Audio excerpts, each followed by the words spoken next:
और उसके बाद से देखिए जो नदी का जलस्तर है वो लगातार गिरता चला जा रहा है। देवप्रयाग में ये गंगा में मिलती है और ये सबसे बड़ी नदी है, गंगा की सबसे बड़ी सहायक नदी है। तो आखिर क्या वजह है, इसकी पूरी वजह भी आपको दिखाएंगे। यहाँ पर नदियों की हालत पर कोई भी चिंता किसी की दिख नहीं रही है। नमस्कार, मैं दीपक विश्व। मैं इस समय मौजूद हूँ रुद्रप्रयाग मुख्यालय के अलकनंदा और मंदाकिनी के संगम स्थल पर।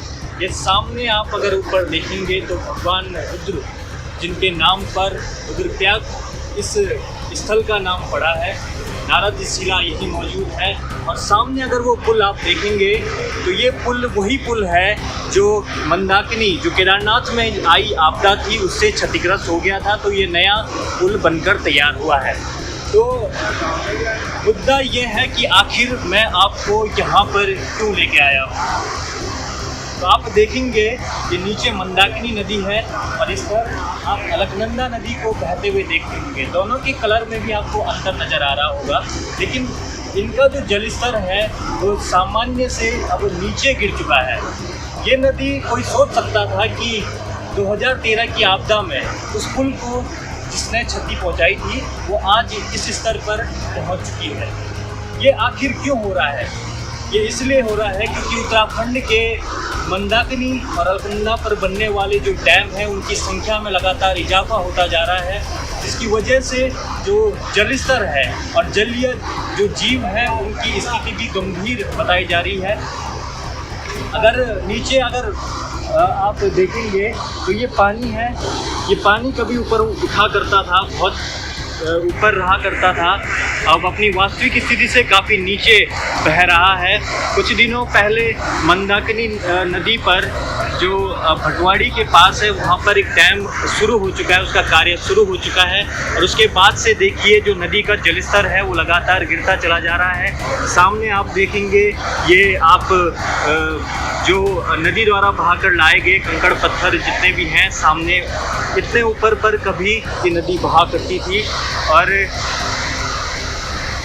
यहाँ अगर आप इसके अलावा इधर भी नज़र मारेंगे तो सामने बहने वाली जो अलकनंदा है उसके कलर में भी आपको चेंज नज़र आ रहा होगा। ये कुछ भूरी नज़र आ रही है, लेकिन इसका जलस्तर भी नीचे गिरा हुआ है। अलकनंदा जो आपके अलकापुरी बद्रीनाथ से होकर आती है और 195 किलोमीटर की दूरी तय करके टिहरी देवप्रयाग में ये गंगा में मिलती है। और ये सबसे बड़ी नदी है, गंगा की सबसे बड़ी सहायक नदी है। और उसका स्तर भी अब नीचे काफ़ी हद तक गिर चुका है, क्योंकि अलकनंदा ही के ऊपर कई सारे डैम बनकर तैयार हुए हैं। और ये मंदाकिनी है जो अलकनंदा की सबसे बड़ी सहायक नदी है। इसका जलस्तर तो आपने देख ही लिया, जो 72 किलोमीटर केदारनाथ से चौराबड़ी ग्लेशियर से निकल कर आती है और इसका जलस्तर भी लगातार गिरता चला जा रहा है। तो आखिर क्या वजह है, इसकी पूरी वजह भी आपको दिखाएंगे। इससे पहले आप मेरे साथ एक इस बोर्ड पर नज़र डालिए। अगर आ सके आप इस बोर्ड पर आप नज़र डालिए। इस बोर्ड पर साफ तौर से लिखा उत्तराखंड शासन द्वारा लिखा गया है कि सर्वसाधारण को सूचित किया जाता है सिंगोली भटवाड़ी जो जल विद्युत परियोजना है उससे जलस्तर सामान्य से 1 से 1.5 मीटर तक बढ़ सकता है। तो ये आपको जलस्तर बढ़ता हुआ दिखाई दे रहा है और इसकी जो वास्तविक स्थिति थी वो काफ़ी गंभीर हो गई है। आप देख सकते हैं मंदाकिनी और भटवाड़ी को जैसा बताया था परियोजना है वो शुरू हो चुकी है। और उसके बाद से इस परियोजना के बाद नदी का जलस्तर लगातार गिरता चला जा रहा है। अलकनंदा के ऊपर बहुत सारे प्रोजेक्ट्स बनकर तैयार होने हैं। इससे पहले आपने ऋषि गंगा, कुछ दिनों पहले जिक्र आया था ऋषि गंगा का, जो प्रोजेक्ट NTPC का था और क्षतिग्रस्त हो गया था नदी में आई बाढ़ के कारण। तो NTPC प्रोजेक्ट्स है उस क्षतिग्रस्त हो गया है, जो इसी साल इसका विद्युत उत्पादन शुरू हुआ था। हालांकि अलकनंदा पर इसके अलावा जो अलकनंदा और मंदाकिनी बेसिन है, इसके अलावा भी बहुत सारे प्रोजेक्ट्स हैं, जिसमें अगर हम बात करें मंदाकिनी के ऊपर तो सिनोली भटवाड़ी जो जल विद्युत परियोजना है जिसका जिक्र अभी नीचे भी किया जा चुका था, 99 मेगावाट बिजली उत्पादन से किया जाना है और उसके तहत मंदाकिनी नदी का पानी फिलहाल रोक दिया गया है। इसके अलावा आप अगर देखें तो विष्णुगाड़ जो परियोजना है चमोली में, वो 520 मेगावाट इस पर विद्युत उत्पादन होना है और बहुत बड़ी ये परियोजना है। और ऐसे ही बहुत सारी हैं, बिरही गंगा है, देवाली है, काली गंगा है, निगोलगाड़ है, फाटा व्योम है जो रुद्रप्रयाग में मौजूद है, इस पर भी काम चल रहा है। इसके अलावा अगर छोटी छोटी जो जल विद्युत परियोजना उसका जिक्र करें तो मथुरेश्वर है, काली गंगा है और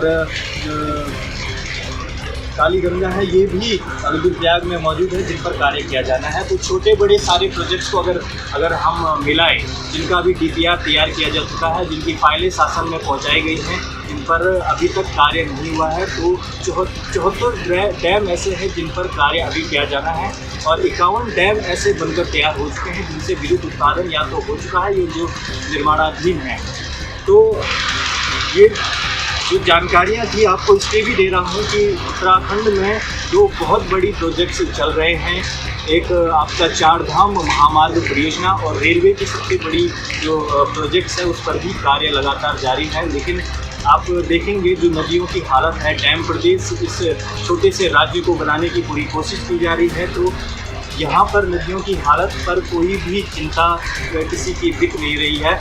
नदी की हालत यानी नदी का पारिस्थितिकीय तंत्र है जो पूरी तरह से क्षतिग्रस्त हो चुका है।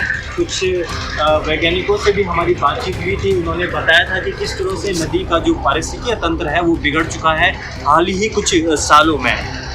तो इन दोनों नदियों पर डैम्स का बनना लगातार जारी है। तो उत्तराखंड के जो छोटे सा प्रदेश है, हिमाचल के बाद लगता है हिमाचल के जो विद्युत उत्पादन में नंबर 1 बना हुआ है, उसी का अनुसरण करते हुए उत्तराखंड जो मौजूदा सरकारें हैं वो भी कार्य करने जा रही हैं। तो उत्तराखंड और उत्तराखंड से मौजूद तमाम तरह की जानकारियों से हम आपको यूं ही रूबरू कराते रहेंगे। तो आप हमारे चैनल पर यूं ही बने रहिएगा। धन्यवाद।